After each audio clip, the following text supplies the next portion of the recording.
Soyez les bienvenus dans 64 minutes. Merci d'avoir choisi TV5 Monde à la une de l'actualité des bombardements russes en Ukraine. Bombardements massifs. Odessa, Kiev, Dnipropetrovsk ont été visés. Le bilan est lourd. Au moins 19 morts parmi les civils et 111 blessés. Et en Russie, une attaque ukrainienne de drone a fait au moins 2 morts. Au Liban, 4 secouristes tués hier, ce qui porte à 92 le nombre total de secouristes tués depuis le début des attaques israéliennes. Donald Trump, c'est l'information principale, vient d'affirmer qu'Israël et le Liban sont d'accord pour un cessez-le-feu de 10 jours. Toujours pas de réaction du côté du Hezbollah. Nous serons en direct de Beyrouth avec notre correspondant Arthur Saradin. Le pape Léon XIV poursuit son voyage au Cameroun après Yaoundé. Le chef de l'église catholique est à Bamenda, dans la région anglophone du pays, théâtre d'un conflit qui oppose l'armée à des groupes séparatistes avec au milieu les civils comme première victime. Le souverain pontife fustige une spirale de déstabilisation et de mort. L'hécatombe chez Grasset, ça continue. Plus de 130 auteurs quittent la maison d'édition. Parmi eux, Alain Minc, Pascal Bruckner, Bernard-Henri Lévy ou encore Virginie Despentes. Ils dénoncent ensemble une atteinte inacceptable à l'indépendance éditoriale dont ils tiennent Vincent Bolloré pour responsable. 64 débats, faut-il parler d'un pas historique? Les députés français ont voté cette semaine une version amendée du projet de loi sur la restitution des biens culturels pillés pendant la colonisation française. 64 minutes, c'est parti.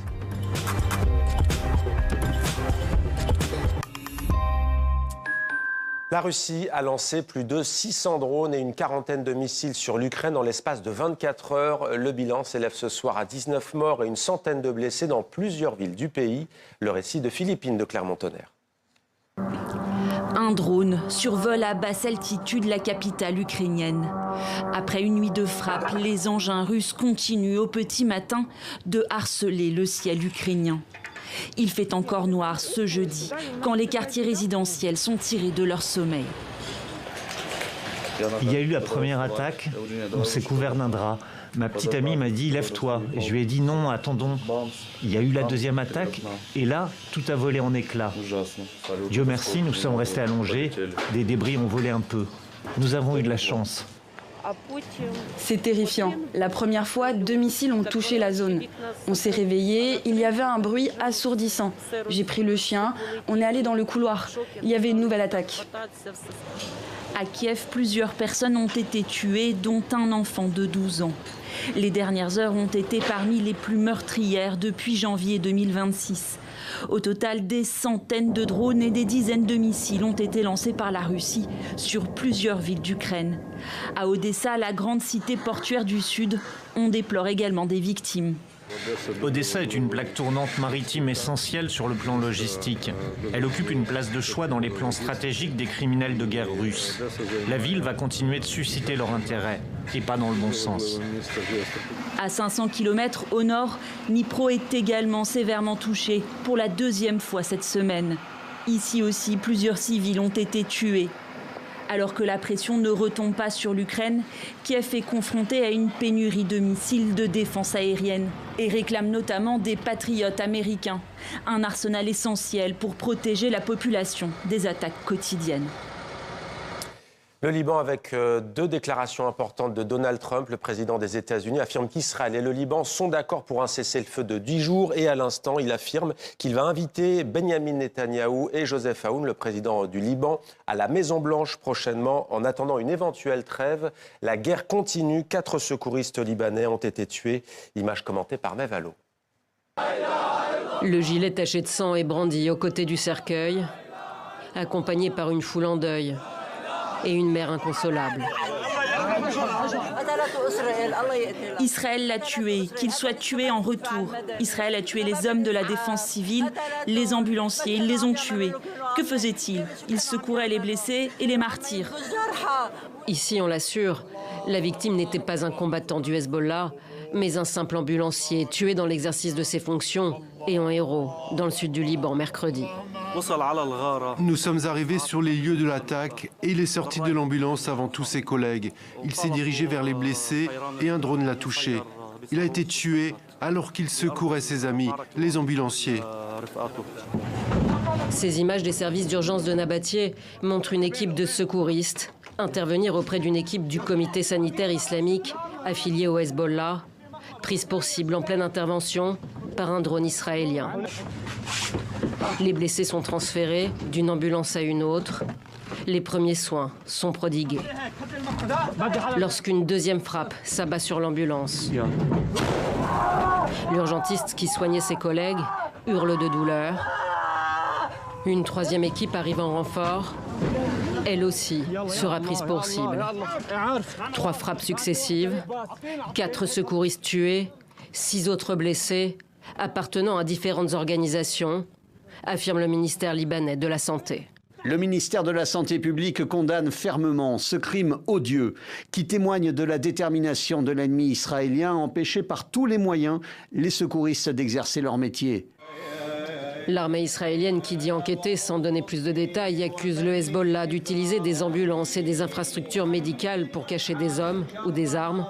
Lundi, une frappe a touché un centre de la Croix-Rouge à Tyr. La veille, l'un de ses volontaires avait été tué alors qu'il intervenait après un bombardement.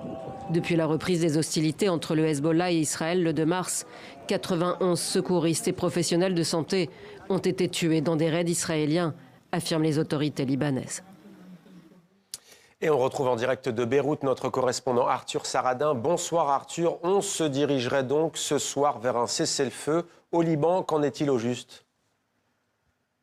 Alors c'est une annonce qu'on vient de recevoir il y a quelques minutes. Donald Trump annonce un cessez-le-feu qui devrait commencer vers minuit, heure libanaise, donc ça fait 23 heures de Paris. On a reçu, nous, des informations de bombardements qui avaient eu lieu ces dernières minutes dans le sud du Liban, assez massifs. Jusqu'il y a encore quelques secondes, on entendait encore dans le ciel de Beyrouth l'aviation israélienne, les drones qui viennent de s'arrêter en un instant. Alors tout le monde essaie un peu de savoir ici ce que va valoir ce cessez-le-feu, celui qui avait été signé en novembre 2024 n'avait duré qu'un peu plus d'1 an avant la reprise de la guerre en mars dernier. Pour l'instant, on nous annonce 10 jours de cessez-le-feu. Ce sera sans doute 10 jours de négociations pour poursuivre les relations et les discussions bilatérales qui ont eu lieu il y a 2 jours à Washington. Au centre de la table de ces négociations, eh bien, il y a le désarmement du Hezbollah. C'est lui aussi l'acteur central avec l'armée israélienne qui sera capable ou non de faire perdurer ou de faire échouer ce cessez-le-feu.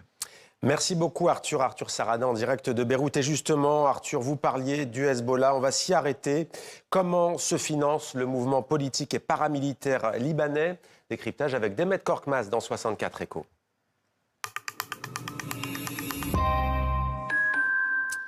Bonsoir Demet. Bonsoir. C'est un rapport des services de renseignement occidentaux qui détaille ces flux de financement du Hezbollah. Alors quelles sont les ramifications ? Alors, ce rapport consulté par le média Heure-Active révèle plusieurs choses. D'abord, que les besoins de financement du Hezbollah sont évalués à 50 millions de dollars par mois, ce qui fait aux alentours de 600 millions au minimum par an. Cette somme sert à financer évidemment le salaire des membres du Hezbollah, mais aussi à s'équiper militairement et en grande partie sert à son réseau d'entraide et à ses actions sociales en faveur de la population. La majeure partie des recettes provient de l'Iran. Des revenus supplémentaires sont également apportés par la diaspora libanaise en Afrique. On sait aussi que les besoins du Hezbollah ont explosé depuis, vous savez, les frappes de l'armée israélienne menées durant 2 mois en 2024. Depuis cette date, le mouvement chiite aurait perçu près d'1 milliard de dollars de la part de l'Iran. Et d'ailleurs, à l'époque, le Hezbollah affirmait avoir versé au moins 77 millions de dollars à plus de 230 000 familles pour les soutenir financièrement. Et comment ces dizaines de millions d'euros sont acheminés ? Alors, c'est assez complexe, mais on va tenter de faire simple. Ces dizaines de millions de fonds iraniens ont pour point de départ la Chine, qui, vous le savez, achète du pétrole aux Iraniens. L'argent va transiter via des sociétés écrans à travers Hong Kong, mais aussi les Émirats arabes unis et la Turquie, avant d'atterrir dans les caisses du Hezbollah, grâce à un réseau triangulaire de bureaux de change en Turquie, mais également de nouveau aux Émirats arabes unis et donc au Liban. Il faut savoir qu'une grande partie de l'économie du Hezbollah repose sur de l'argent liquide. Mais au cœur de ce dispositif, il y a cette association ACA pour Al-Qard Al-Assad, qui, à ses débuts, gérait des œuvres caritatives, mais qui, au fil des ans, est devenue une banque informelle, avec ses propres distributeurs de billets, ses succursales. Il y en a une trentaine, 15 à Beyrouth, 10 dans le Liban Sud et 6 dans la plaine de la Bekaa. Certaines ont d'ailleurs été visées par des frappes israéliennes récemment en mars dernier, sans parvenir à torpiller le cœur économique du mouvement qui revendique 400 000 bénéficiaires. C'est à peu près 7% de la population libanaise. Et Demet, vous évoquiez tout à l'heure la diaspora, les expatriés libanais, en particulier en Afrique ? Alors, il est très difficile de quantifier les sommes versées par la diaspora, qu'elles soient consenties ou forcées, vous savez, au titre de la zakat, qui est l'aumône obligatoire dans la religion musulmane. Mais par exemple, en juin dernier, un contrôle de routine a permis de saisir à l'aéroport international de Beyrouth 3 valises qui contenaient l'équivalent de 7 millions de dollars. Les passagers originaires du Liban Sud arrivaient à bord d'un vol en provenance de Kinshasa. On sait aussi, par le Trésor américain, qui a réussi à identifier 52 personnes détentrices de sociétés écrans en Afrique, notamment en Afrique du Sud, mais aussi en Angola, en Côte d'Ivoire et en République démocratique du Congo. Merci beaucoup, Demet, pour toutes ces précisions. Et on vous rappelle l'information principale. Donc, cessez-le-feu en vue ce soir à partir de minuit, heure de Beyrouth. C'est ce qu'annonce Donald Trump. Dans l'actualité également, la visite du pape Léon XIV au Cameroun. Après Yaoundé, le chef de l'Église catholique est à Bamenda, aujourd'hui dans la région anglophone du pays, qui est secouée par une crise entre l'armée et des groupes séparatistes locaux, avec entre les deux des civils qui payent un lourd tribut. Le souverain pontife a d'ailleurs fustigé une spirale de déstabilisation et de mort. Le récit de Florent Krebseg. Léon XIV en terre anglophone. Bamenda, épicentre des violences qui ont fait des milliers de morts en près d'une décennie entre le pouvoir central et des indépendantistes. Les groupes séparatistes ont annoncé une trêve dans les régions anglophones afin d'assurer la sécurité autour de cette visite du pape. Il y a 24 heures, aux côtés du président camerounais, il appelait à mettre fin à la corruption et respecter les droits de l'homme. Ce jeudi, en la cathédrale Saint-Joseph de Bamenda, le souverain pontife a encore fait entendre une sainte colère.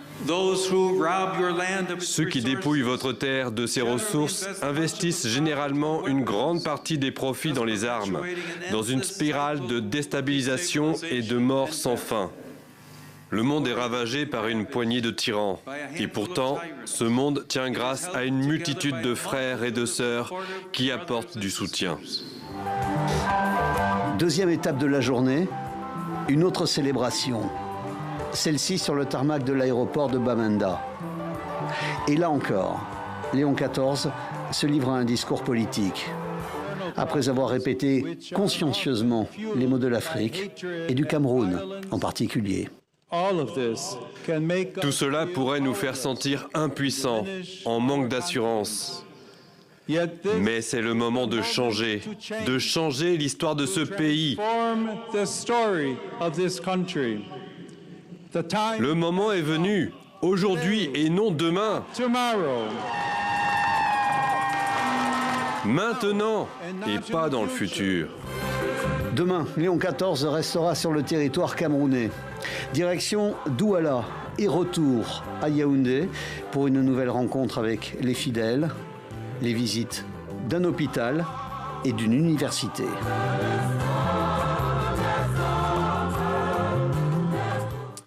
Kémy Séba, arrêté et placé en détention provisoire en Afrique du Sud. L'influenceur et militant est recherché par le Bénin qui a émis un mandat d'arrêt à son encontre.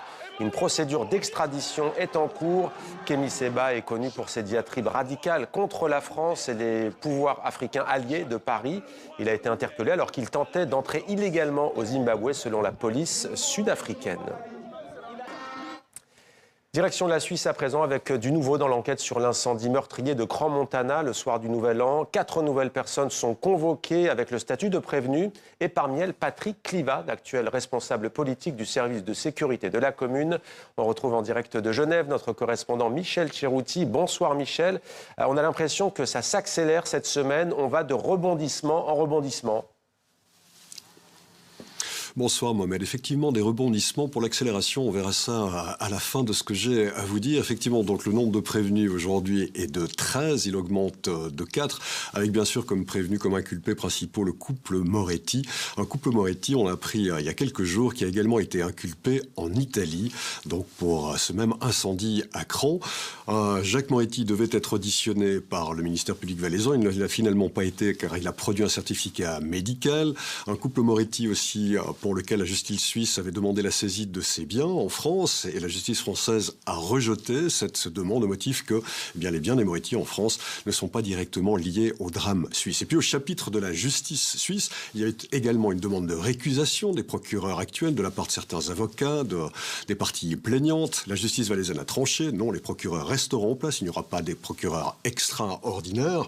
Donc, une justice, ou plutôt des procureurs valaisannes qui ont donc continué leur travail, qui ont auditionné non pas Jacques Moretti, mais Nicolas Ferraud, le président de la commune de Crans-Montana. C'était en début de semaine. Et puis, il faut bien dire que, de la part en tout cas des avocats des familles plaignantes, on a plus eu l'impression à une stratégie d'évitement qu'à une véritable volonté de faire avancer l'enquête de la part de Nicolas Ferraud.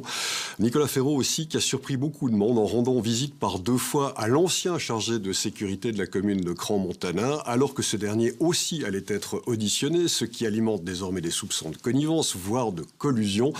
Bref, on l'entend aujourd'hui, il n'y a pas simplement de choses qui se déroulent, il y a des surprises, il y a effectivement des rebondissements, il y a un élargissement des inculpations, il y a une internationalisation désormais de l'affaire, mais pour autant, on n'a pas l'impression que les choses avancent beaucoup plus vite, d'une façon beaucoup plus claire, ce qui évidemment suscite l'indignation des avocats et des familles des victimes. Michel Tcheroutier en direct de Genève pour TV5 Monde. Merci beaucoup Michel pour ces précisions sur cette enquête. Il était son plus proche conseiller, son éminence grise, mais aujourd'hui, Claude Guéant règle ses comptes avec Nicolas Sarkozy au procès en appel du financement libyen de la campagne électorale française de 2007. L'ex-secrétaire général de l'Élysée, trop malade pour assister aux audiences, a envoyé une lettre de 3 pages où il affirme pour la première fois qu'il est allé en Libye à la demande de l'ancien président. Est-ce un tournant dans ce procès? Voyez ce reportage de notre partenaire France 2. Il est signé Nathalie Pérez et Christophe Vignal. Pour Nicolas Sarkozy, le coup le plus dur est venu de son ancien bras droit, Claude Guéant, celui qui fut son plus fidèle collaborateur, sur lequel il tente de se défausser depuis le début du procès en appel. Un choc, selon l'avocat de Claude Guéant. Il a été littéralement estomaqué parce que c'était des attaques imprévisibles, soudaines, et qui l'ont extrêmement meurtri. Nicolas Sarkozy disait en première instance que Claude Guéant est un homme honnête, et maintenant il vient dire que c'est sans doute le pire des voyous. Il y a quand même un petit problème de cohérence. Claude Guéant, absent au procès et gravement malade, affirme dans une lettre cinglante fournie à la justice qu'il a toujours agi sur ordre de Nicolas Sarkozy. Pour la première fois, il raconte un dîner en 2007 entre lui, Nicolas Sarkozy et Mouammar Kadhafi. Le leader libyen aurait réclamé alors la clémence pour son gendre Abdallah Senoussi, condamné par la France pour terrorisme. Nicolas Sarkozy l'appelle et lui demande à ce que Claude Guéant vienne pour que Kadhafi répète devant lui son souhait de voir la situation de Senoussi être surveillée, observée. Et là, Nicolas Sarkozy pose une consigne très claire. Claude, voyez cela. Face à ces accusations, Nicolas Sarkozy continue d'affirmer que ces tractations avec la Libye ont été menées à son insu par Claude Guéant. Il sous-entend même que ce dernier aurait été guidé par un désir d'enrichissement personnel. Le pouvoir présente de telles pressions que certains peuvent, à un moment ou un autre, disjoncter. Claude Guéant, toujours resté secret, ira-t-il plus loin dans ses révélations? Dès le début de l'affaire, en 2013, sa fille l'exhortait déjà à se défendre. Quand est-ce que tu vas balancer? C'est sur cette seule affirmation que les deux hommes sont encore d'accord. Il n'y a jamais eu de pacte de corruption, ni d'argent libyen pour financer la campagne présidentielle de Nicolas Sarkozy. Et on reste en France avec ce véritable séisme dans le monde du livre. Plus de 130 auteurs publiés chez Grasset ont décidé de quitter la maison d'édition. Nicolas Georges est avec nous pour en parler. Bonsoir Nicolas. Bonsoir Mohamed. Une décision collective pour protester contre le limogeage fracassant du PDG de Grasset, Olivier Nora. Plus de 130 écrivains qui s'en vont. Et pas des moindres. Virginie Despentes, Frédéric Beigbeder, Bernard-Henri Lévy, Vanessa Springora ou encore Sorge Chalandon. Un coup d'éclat pour protester effectivement contre l'éviction surprise de celui qui était à la tête de Grasset depuis 26 ans, Olivier Nora. Lui qui était très apprécié pour son indépendance notamment. Notez que de nombreuses personnalités lui ont également apporté leur soutien, comme ici la journaliste Claire Chazal sur son compte Instagram. Alors, selon les auteurs démissionnaires dont on parlait à l'instant, c'est l'homme d'affaires conservateur proche de l'extrême droite, Vincent Bolloré, lui-même qui serait derrière le limogeage d'Olivier Nora. Vincent Bolloré, propriétaire, on le rappelle, de la maison d'édition Grasset. Il a d'ailleurs depuis nommé l'un de ses proches à sa tête. Alors quant aux raisons de l'éviction exacte d'Olivier Nora, aucune n'a été confirmée de manière officielle pour le moment. Et désormais, certains de ces auteurs envisagent de saisir la justice française. Mais après ce coup d'éclat, effectivement, il ne veut pas vraiment s'arrêter là. Il devrait s'engager dans une longue bataille juridique collective contre Grasset et contre Hachette, la maison mère, avec un objectif désormais, récupérer leurs droits d'auteur. Certains y ont des contrats en cours, d'autres ont quitté la maison, mais leur catalogue, en fait, et les droits afférents à leur catalogue, eh bien, ils sont encore juridiquement rattachés à Grasset. Un cabinet d'avocats a d'ailleurs déjà été saisi, même si on imagine que cela prendra du temps. Ce serait en tout cas un combat collectif tout simplement inédit, Mohamed. Et ça pourrait faire bouger les lignes dans le monde de l'édition. On évoque une clause de conscience. Oui, la sénatrice socialiste Sylvie Robert souhaite un projet de loi pour reconnaître une clause de conscience aux auteurs, et ce, pour les protéger. Cela existe déjà pour les journalistes. Voilà, ce sera notre dossier dans ce dossier global. À suivre. Merci beaucoup, Nicolas. Soirée événement sur TV5 Monde avec le lancement de notre toute nouvelle émission que j'ai le plaisir de vous présenter. Elle a pour titre, à vrai dire, 21h05 ce soir hors de Paris, émission préparée par la rédaction et qui nous emmène sur un premier numéro consacré à la santé aux États-Unis. Vous allez voir, à vrai dire, c'est une enquête reportage suivie d'un débat. Regardez d'abord pour commencer cet extrait. Kennedy, considéré comme anti-vaccin, au style politique déroutant, il bouleverse le discours médical. Et aux États-Unis, les premières conséquences apparaissent.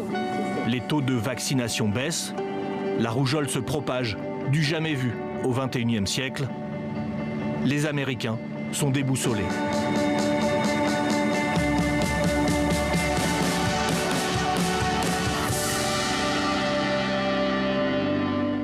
Une enquête reportage exceptionnelle signée Simon Rodier, Lola Colomba et Rodolphe Clémendo. Simon Rodier qui est avec nous. Bonsoir, Simon.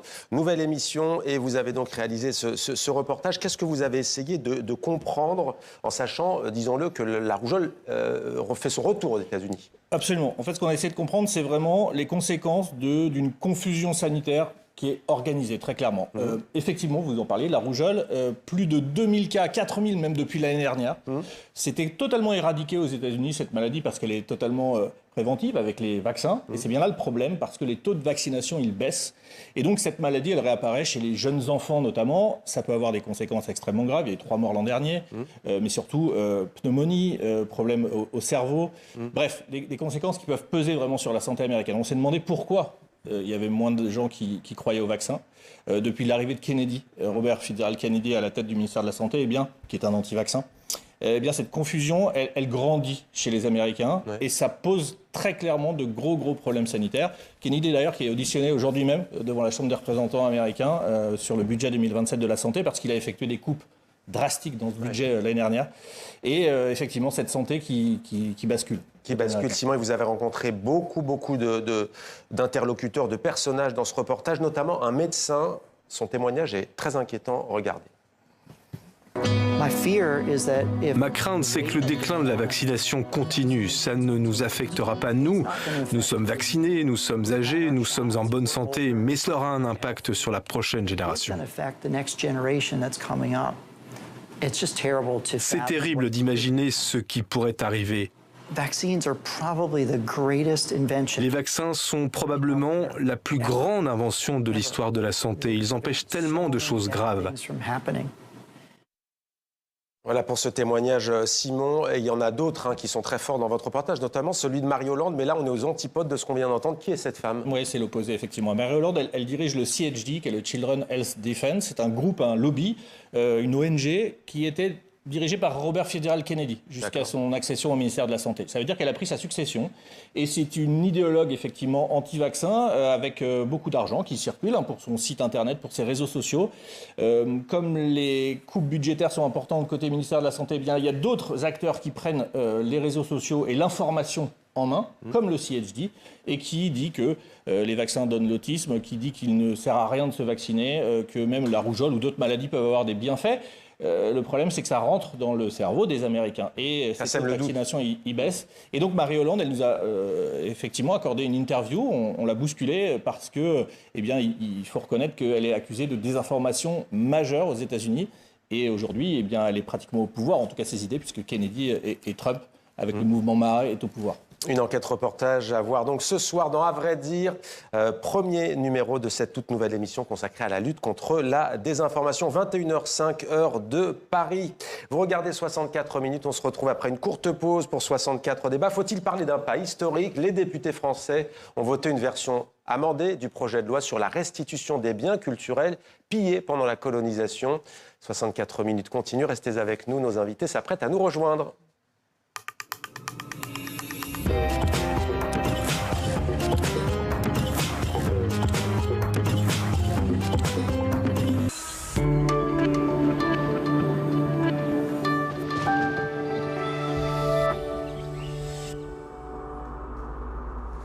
Bienvenue sur TV5 Monde pour vos prévisions météo valables pour ce 17 avril 2026. On prend la direction des États-Unis pour commencer. Pas loin des Grands Lacs, dans l'état du Wisconsin, vous le voyez, des inondations, des voitures complètement submergées par les crues d'importants cumuls pluviométriques ont saturé l'évacuation de ces eaux. Et donc la situation était particulièrement inconfortable ces dernières heures. Direction le continent européen avec une dépression à l'ouest des îles britanniques, conditions anticycloniques depuis le nord du continent africain jusqu'à la Scandinavie et de la douceur que l'on observe au nord de l'Afrique, mais également au sud de l'Espagne où on va dépasser les 30 degrés par endroit. En revanche, sur les îles britanniques, il y aura beaucoup de vent et de la pluie, un temps instable également avec une dépression thermique près de la Grèce et donc de l'instabilité qui va se répandre jusqu'à l'ouest de la Turquie. Beaucoup de vent, jusqu'à 100 km par heure sur les caps exposés irlandais, à l'intérieur des terres quand même, 70 à 80 km par heure, moins de pluie en direction de l'Angleterre et sur le Benelux, les cumulus seront nombreux, mais il y aura aussi des éclaircies, même type de temps au nord de la Seine en France, plein soleil dans le sud avec 21 degrés à Montpellier, 22 degrés à Monaco, des passages nuageux tout à fait inoffensifs sur la Suisse, sur l'Allemagne, et puis un peu plus de nuages à l'ouest de la Norvège, un ciel qui sera parfois voilé dans la capitale, et puis on pourra avoir quelques averses au nord des pays baltes, c'est une dépression qui se situe sur la Russie, quelques averses également sur la Roumanie, ailleurs eh bien, des conditions très ensoleillées, notamment en Albanie, vous le voyez, 27 degrés. Et puis plus au sud, sur les Cyclades, sur la Grèce, sur l'île de Crète, des averses, également sur l'île de Chypre, encore à l'ouest de la Turquie, cap sur l'Italie où on attend évidemment une très belle journée avec les hautes pressions, jusqu'à 26 degrés à Rome, et puis sur le nord du continent africain, du soleil également, depuis le nord de la Tunisie jusqu'au Maroc, avec plus de 30 degrés à Marrakech, et on atteindra et on dépassera localement dans la région de Séville les 30 degrés aussi en Espagne, un peu plus de fraîcheur et aussi un petit peu plus de nuages en direction du nord du Portugal et surtout à proximité de la Galice, et ce sera 22 degrés à Barcelone. Premier coup de froid automnal en Australie, dans les États de Victoria et de Nouvelle-Galles du Sud. On va passer de 25 degrés à 15 degrés. Le week-end s'annonce instable. Passez d'excellents moments avec nous sur TV5 Monde. Vous découvrez des températures ailleurs dans le monde. Quant à moi, je vous dis à très bientôt.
Bienvenue si vous nous rejoignez dans 64 minutes, c'est l'heure de 64 débats. Faut-il parler d'un pas historique? Les députés français ont voté une version amendée du projet de loi sur la restitution des biens culturels pillés pendant la colonisation.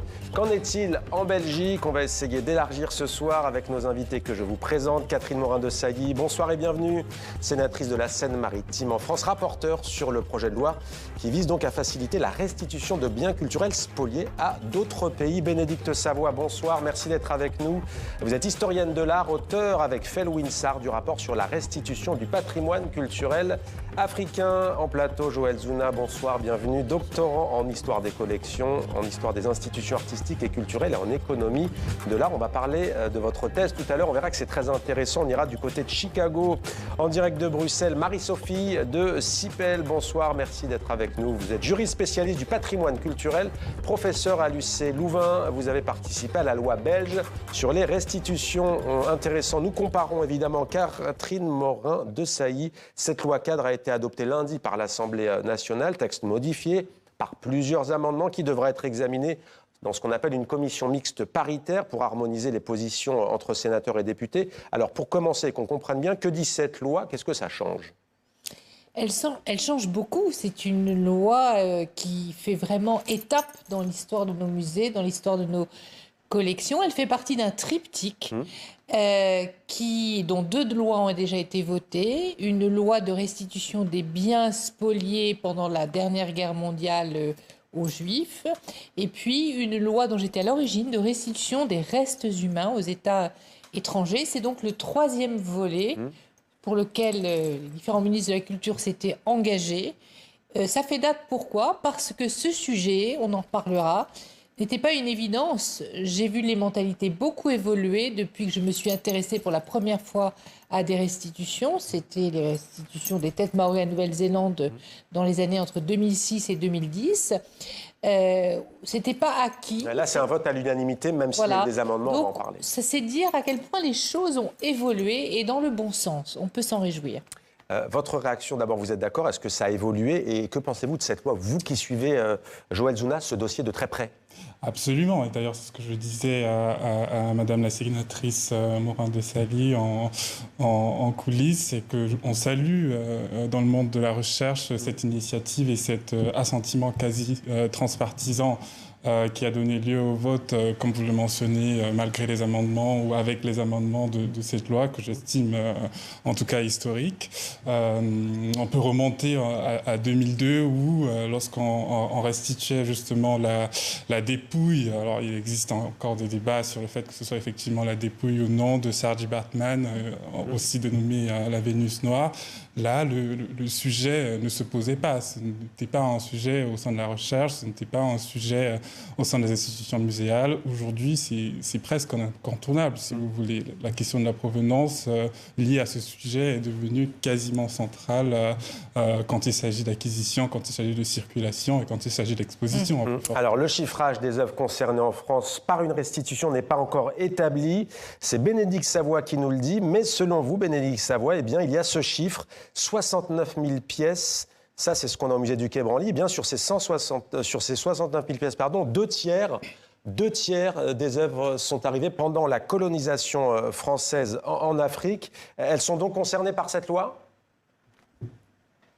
Cette loi est absolument historique. Elle ouvre vraiment la voie à une navigation nouvelle de ces questions de restitution. Les pays africains réclament leurs biens depuis les indépendances. On est 60 ans après et enfin, le cadre maintenant est donné pour qu'on puisse avancer. Vous avez évoqué le chiffre de 69 000 pièces d'Afrique au sud du Sahara au seul musée du Quai Branly Jacques Chirac à Paris. Ce ne sont pas mes chiffres, ce sont les chiffres du musée du Quai Branly lui-même, qui est d'ailleurs très transparent sur ses collections. Elles sont accessibles en ligne.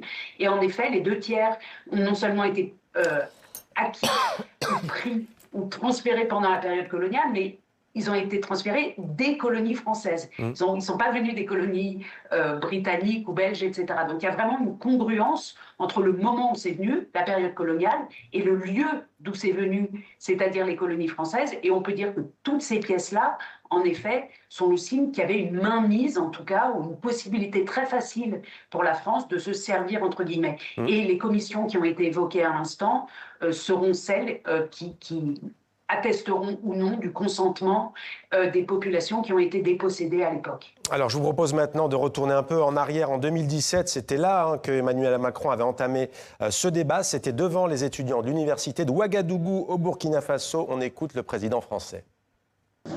Le patrimoine africain doit être mis en valeur à Paris, mais aussi à Dakar, à Lagos, à Cotonou. Ce sera une de mes priorités.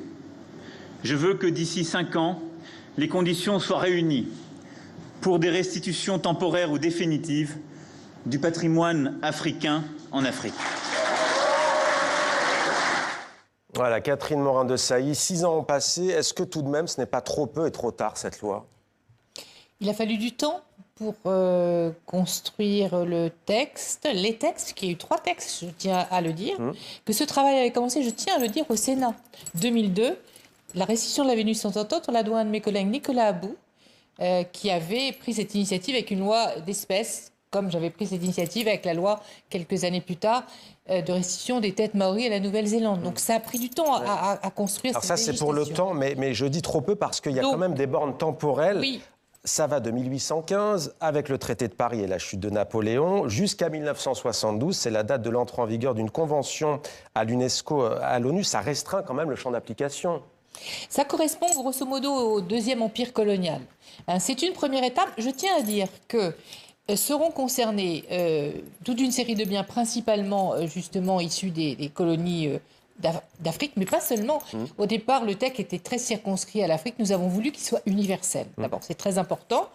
Et il y a ce sujet-là, la plupart des demandes proviennent de cette période-là.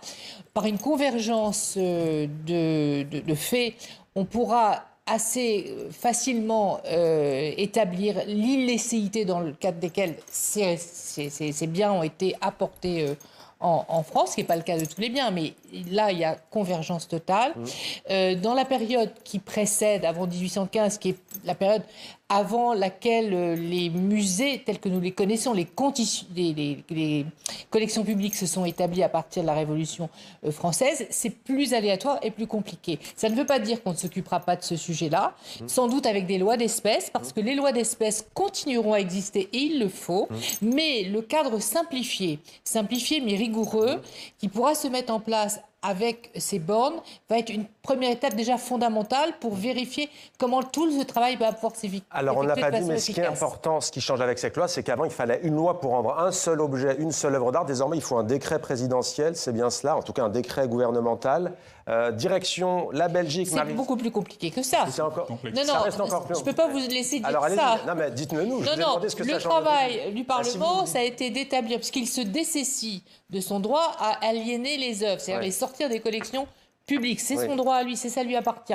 Donc il confie à une commission nationale des collections qui va être instituée au sein du Haut Conseil des musées de France. Ah oui, c'est très compliqué. Le pouvoir... Oui, mais il faut étudier, bien entendu, les demandes pour que la demande soit authentique et vérifiée. Donc, il y a un comité scientifique bilatéral du pays demandeur, du pays de la France. Voilà, il y a tout un travail méthodique. Et après intervient le décret. D'accord. Alors, la Belgique. Marie-Sophie de Clipel, la Belgique, elle a été pionnière en Europe avec l'adoption d'une loi cadre dès 2022. C'était tout de même il y a 4 ans. Que dit cette loi et est-ce qu'il y a une spécificité belge ? Oui, merci. Alors la loi belge, effectivement, elle a déjà presque 4 ans. Elle est similaire à la loi française. La loi française, d'ailleurs, ne se cache pas de s'être inspirée de la loi belge, si j'ai bon souvenir. Mais elle est quand même différente. Donc la loi belge, elle vise vraiment uniquement les anciens territoires coloniaux belges. Donc c'est le Rwanda, le Burundi et le Congo. Elle vise à une période temporelle plus restreinte. Vous en avez parlé juste avant. Chez nous, c'est de 1885, soit le début de l'État indépendant du Congo, jusqu'en 1960-1962, date des indépendances, donc plus circonscrit. Et, grande différence aussi, elle travaille avec un accord bilatéral. Donc, pour que la loi de 2022 soit réellement d'application, il faut un traité bilatéral entre la Belgique et le Rwanda, entre la Belgique et le Congo ou entre la Belgique et le Burundi. Et ce traité, enfin, ces traités, pour l'instant, on n'en a pas. alors que la loi française, qui, elle, vient d'être votée, pourra plus rapidement être appliquée avec la procédure qu'elle prévoit au sein de sa loi. Est-ce que vous pouvez nous dire quelles sont les pièces les plus emblématiques que la Belgique a déjà rendues? Ah, il n'y en a pas beaucoup. Justement, c'est peut-être des paradoxes, c'est qu'on a fait une grande avancée avec cette loi. Comme la France a un signal démocratique fort, ce que je trouve important, une majorité du Parlement a voté pour cette loi de restitution, mais en même temps, on n'a pas encore pu beaucoup restituer. Alors les quelques exemples, oui, vous les voyez là, c'est le masque Kakungu qui a été remis par notre roi Philippe lors de sa visite le 30 juin 2022 au président Tshisekedi. Mais il ne s'agit pas d'une restitution au sens juridique à proprement parler, c'est un prêt à durée indéterminée. Ce qui a pu donner un message peut-être mixte sur, d'une part, on rend matériellement l'objet, mais juridiquement, la propriété n'a pas encore été remise, précisément parce qu'il n'y a pas encore cet accord bilatéral. C'est la différence entre la restitution physique et la restitution juridique. J'aimerais vous citer quelques exemples en France, désormais, d'œuvres rendues, en tout cas, ou de biens, jusque-là conservés dans les collections nationales françaises. Les 3 crânes rendus à Madagascar, officiellement le 26 août 2025. Ça, ce sont donc les crânes malgaches. On en a aussi beaucoup parlé. Ce sont les 26 œuvres du trésor d'Abomey, butin de guerre du général Dodds, des pièces exceptionnelles pillées par les troupes coloniales à la fin du 19e siècle, qui sont rentrées en France en 2021 au Bénin. Et puis le sabre d'Id el-Hadj Omar Tall, rendu au Sénégal en 2019. On va peut-être se tourner vers vous. Cher Joël Zouna, vous avez une thèse qui nous fait voyager, si je peux le dire comme ça, même si on voyage parfois dans les douleurs de l'histoire. Il est question donc d'Afrique, du Cameroun en l'occurrence, d'Allemagne et de Chicago aux États-Unis. Racontez-nous. Exactement, comme vous veniez de le mentionner, on commence à la fin du 19e siècle, à l'époque où le Cameroun est encore une colonie allemande. On part d'un corpus de biens culturels qui ont été rassemblés par des administrateurs, des scientifiques, des journalistes, mais en tout cas d'un ensemble de personnes qui bénéficient de l'administration coloniale allemande et qui se retrouvent dans le port de Hambourg au début du XXe siècle et qui sont intégrés dans les collections d'un musée qui est aussi une maison de vente, qui est aussi un institut de recherche qui s'appelle JFK Umlauf et qui sont acquis juste après la Première Guerre par le Field Museum de Chicago. On parle d'un corpus d'à peu près 3000 objets, de 600 photographies, d'archives écrites et de restes humains qui sont conservés depuis quasiment un siècle et qui n'ont jamais été étudiés. Est-ce que les États-Unis pourraient rendre des œuvres au Cameroun? Alors, de ce que j'ai compris de ma dernière mission de recherche aux États-Unis, ils sont complètement ouverts. Il y a une communauté camerounaise avec laquelle ils collaborent assez régulièrement. Alors, aux États-Unis, il n'y a pas de cadre législatif qui entoure, en tout cas, la restitution entre les États-Unis et un autre pays, même si en interne, justement, il existe un acte fédéral qui a été pris pour les cas de restitution avec les peuples natifs. J'aimerais juste me tourner vers vous parce qu'on parle beaucoup, c'est compliqué, hein. Il y a les œuvres d'art, vous l'avez dit, par exemple sur la Belgique, au Congo, il y a la dent de Patrice Lumumba, l'ex-héros indépendantiste congolais. Les biens militaires, j'aimerais vous entendre là-dessus, et ça concerne beaucoup l'Algérie. On va voir par exemple le sabre de l'émir Abdelkader, le consulaire aussi, que les habitants de Brest voient souvent. Il est appelé Baba Merzoug, hein. Il est dans le port militaire de Brest, en Bretagne. Il a été installé en 1833. Tout ce qui est militaire, ça ne peut pas être rendu? Ou c'est plus compliqué là encore? Tout dépend ce qu'on entend par militaire. D'abord, on va s'appuyer sur les instructions de l'époque. Correspondant au conflit de l'époque, quelles étaient les instructions militaires par rapport à la prise de guerre qui comportait parfois des armes, des canons, etc. Mais en marge de ces conflits, il y avait parfois du pillage aussi qui pouvait être exercé par certains soldats, il faut bien le dire. Donc ça pouvait être considéré comme prise de guerre militaire. Donc ça sera la commission justement que nous avons construite pour établir justement pour chaque objet sa provenance, son histoire, les circonstances et de déterminer ou non si c'est un objet purement militaire qui correspond aux autorisations à l'époque dans le cadre des traités internationaux. Alors voilà, donc c'est assez subtil, mais c'est une nuance que le législateur a voulu apporter. Au démarrage du texte, le gouvernement voulait qu'il y ait une exemption totale, une exception totale des biens militaires. Nous n'avons pas voulu ça. Nous avons voulu introduire de la nuance et justement éviter les histoires de pillage. Alors, vous avez dit le mot déterminé, c'est intéressant. Vous allez voir à propos de détermination, si l'on peut dire. Je vous propose de partir à Manchester et à son muséum avec, en décembre dernier, un Africa Hub qui a ouvert ses portes. Je ne sais pas si vous en avez entendu parler. C'est très intéressant, j'imagine, pour vos recherches. Une plateforme en ligne, donc, dédiée à ce que le musée ne sait pas. Et oui, 40 000 artefacts de ces collections africaines restent des mystères. Le nom, la fonction de ces objets sont inconnus. Et à travers cet Africa Hub, le musée avoue ses limites et demande officiellement de l'aide. Voici l'extrait du reportage de notre équipe en Angleterre. Marie Billon, Laura Camus. Chief Oke Ikeme et Bonaventure Oti ne sont pas des visiteurs comme les autres. Dans ce musée de Manchester, on ne fait pas que regarder les objets, on aide aussi à les identifier. Membres de la communauté Igbo, originaire du sud-est du Nigeria, ils ont répondu à un appel inédit, compléter les informations manquantes sur les collections. Et face à cet instrument, pas besoin de longues recherches. On nous a demandé de venir identifier ces objets. Dès que je l'ai vu, j'ai dit « ça c'est un Ngelenge ». Et mes collègues ont confirmé « oui, c'est bien un Ngelenge ». Un savoir qui ne s'écrit pas toujours dans les livres, mais qui se transmet par l'expérience et la mémoire. C'est un instrument qu'on trouve sur les places du village. Il n'appartient à personne. On le laisse là pour que les enfants puissent jouer. Comme ces membres de la communauté Igbo, tous les visiteurs sont invités à participer en remplissant ce formulaire et enrichir l'histoire des objets. Car au total, plus de 40 000 pièces africaines sont conservées, souvent mal documentées. Un professeur d'histoire nous a dit que ce chapeau ressemblait à un objet du royaume du Congo. Il a laissé ses coordonnées pour que nous puissions le recontacter. Des objets hérités de l'époque coloniale, certains achetés, d'autres pillés ou pris de force, avec une question en filigrane, faut-il rendre certains de ces objets? Plutôt que de se concentrer sur ce que l'on connaît déjà, on met en avant ce que l'on connaît moins. C'est là toute la force du projet. Et ces discussions peuvent mener à des demandes de restitution. Le musée est d'ailleurs en contact avec plusieurs communautés en Afrique et d'anciennes colonies britanniques pour redonner à ces objets leur histoire et leur voix. Bénédicte Savoie, une réaction peut-être. Est-ce que ça existe en France, ça, des œuvres dont on ne connaît pas l'origine?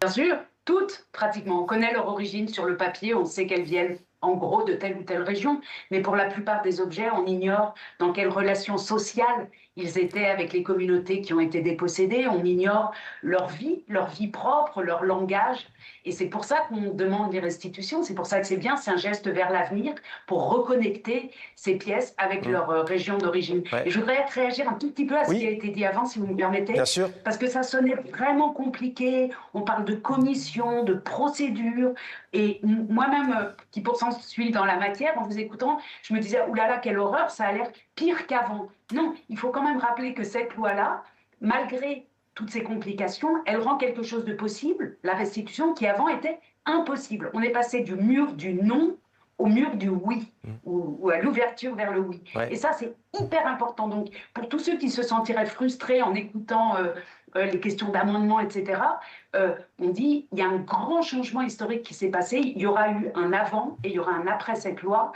malgré toutes les procédures qu'il faudra suivre. Vous êtes tous d'accord sur ça, j'imagine? Oui, je répondais juste parce que vous avez mis le fait qu'il y avait qu'un décret. Oui, non, bien sûr, vous m'avez repris, vous avez bien fait. Mais je suis d'accord, c'est un pas immense en avant. J'avoue que j'ai pensé que c'était beaucoup plus simple. C'est le côté positif qu'il faut retenir. Mais c'est un pas en avant, tout est relatif. C'est l'histoire du verre d'eau à moitié vide ou à moitié plein. J'aimerais vous entendre, parce que le temps file juste, sur la question de ce qu'on appelle la capacité. Joël Zouna, il y a aussi, et je ne sais pas si cette loi le prévoit ou pas, de dire qu'il faudra vérifier si l'État récipiendaire, enfin en tout cas qui retrouve son bien, a les capacités non seulement d'accueillir le bien, mais de le conserver dans les conditions optimales. Alors absolument, vous faites bien de le souligner parce que c'était une des recommandations du rapport Martinez qui suit justement le rapport qu'avait coécrit Bénédicte Savoy et fait Louis Sarr. Et c'est beaucoup revenu en début de semaine. Mais vous, ça vous choque ou c'est normal? Moi, je dirais qu'à partir du moment où on décide de restituer, il ne faudrait pas faire ingérence dans un autre territoire à demander si les conditions sont réunies pour accueillir ces œuvres selon les standards que nous avons fixés. Il y a quelque chose d'un peu néocolonial dans cette façon de voir. Marie-Sophie de Sipel en Belgique, qu'en est-il du côté du royaume chez vous? Est-ce qu'il y a cette question qui se pose justement quand on rend une œuvre à la République démocratique du Congo, au Burundi ou encore au Rwanda?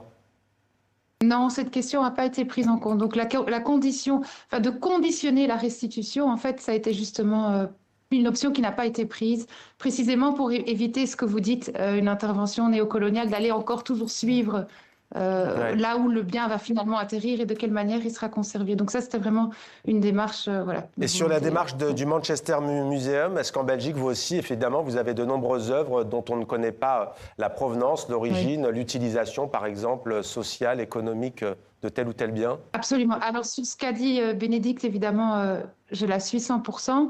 Pour ce qui est plus précisément la provenance juridique, donc de vraiment savoir d'où provient juridiquement le bien, quelles sont les conditions d'acquisition, là aussi, il y a un grand vide. Il y a énormément d'œuvres où on ne sait pas très bien, il n'y a pas d'archives, il n'y a pas d'histoire, on ne sait pas exactement quelle est sa trajectoire. Et donc là, il y a toute cette zone grise qui mérite aussi une attention et de savoir quel est le vers où on va restituer, comment est-ce qu'on se positionne quand on ne sait pas en fait. Exactement. Quelle est la preuve qu'il faut apporter? Et donc là, il y a un intérêt à partir d'un critère d'acquisition illégitime, qui est le critère belge, et qui pourrait permettre des restitutions, même si on ne sait pas très bien la provenance. Catherine Morin-Desailly. En même temps, c'est tout un travail qui s'engage dans nos musées qui n'avaient pas du tout cette habitude. Nos conservateurs, c'est nouveau. Ils faisaient des expositions, l'événementiel, etc. Ils conservaient pour conserver, pardonnez-moi de le dire. Mais cette histoire de provenance et de traçabilité n'était pas quelque chose de naturel. Et c'est en train de changer. Nos jeunes générations sont très intéressées par et très demandeurs de ces sujets. Donc on voit que même qu'à l'Institut national du patrimoine, il y a des modules de formation sur ce sujet qui sont introduits. Donc s'engage tout un travail aussi de recherche de provenance. Donc ça va aussi être... C'est un mouvement nouveau, ça. Donc il faut le souligner. Par ailleurs, je voudrais dire qu'il y a la restitution, voilà, le transfert de propriété, mais il y a aussi qui s'enclenche, et il faut l'encourager, tout un dialogue interculturel régénéré qui doit se développer. C'est important, ça. Oui. Les liens, les coopérations, les prêts d'objets, la circulation des œuvres et des expositions, les projets conjoints, on doit les susciter, ça doit faire partie, ça doit être l'occasion en réalité, de la démarche. Parce que pour avoir contribué à restituer les têtes maoris à la Nouvelle-Zélande, avec la Nouvelle-Zélande et ma ville, la ville de Rouen, ça n'a pas été la fin d'une histoire, ça a été le début d'une nouvelle coopération incroyable avec des résidences d'artistes qui sont venus de notre muséum, et maintenant on a beaucoup de projets en partage c'est une très belle chute, et en développement. C'est ça qui est l'intérêt, c'est les peuples qui se rejoignent. C'est la peuple qui se rejoignent, en effet, ce n'est pas une rupture. Merci beaucoup Catherine Morin-Desailly, Bénédicte Savoy, Joël Zuna, et merci également à Bruxelles à Marie-Sophie de Sipel de nous avoir accompagnés tout au long de ce débat, même si évidemment on aurait beaucoup aimé vous entendre davantage, mais on vous réinvitera les unes et les autres. Merci d'avoir été avec nous, merci de votre fidélité à TV5 Monde. Demain, vous avez rendez-vous avec Estelle Martin. À lundi sur TV5 Monde avec grand plaisir.